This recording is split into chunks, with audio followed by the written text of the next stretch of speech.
O'Brien, and I'm not with you this evening because I've been covering the Bradley Manning trial for about 3 years, and his sentence is expected on Tuesday the 19th or Wednesday the 20th, and I couldn't get away from Fort Meade. Um, but if that weren't happening, I would be there in that room with you because the cases of Jeremy Hammond and Barrett Brown are very important political cases.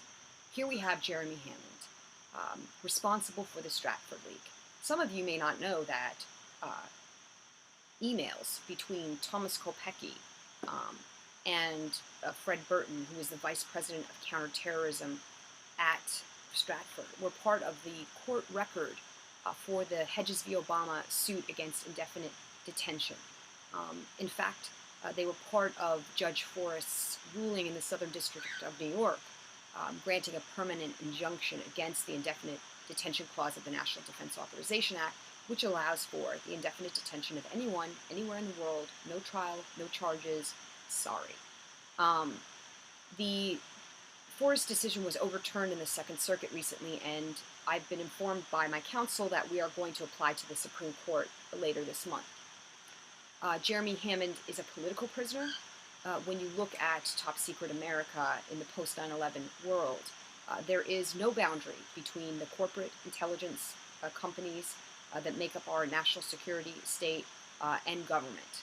And they essentially have led to lack of oversight, have led to policies based on the economic interests of bureaucrats and politicians who are transferred between sectors, between the private sector and government positions. And one need only look at James Clapper, the director of the National Office of the National, the director of the National, the Office of the Director of National Intelligence. Sorry, I'm tired. Um, uh, Jeremy Hammond's acts are political acts, um, and are certainly have revealed many causes and interests for people across the globe. I mean, one of the important things about these leaks of large data sets is that they are a benefit to people in many different sectors of society. The targeting of activists like myself, or in the case of the campaign finance reform group that I founded, trying to tie me and the group to Al Qaeda, and also Bhopal activists in India, and there are other revelations.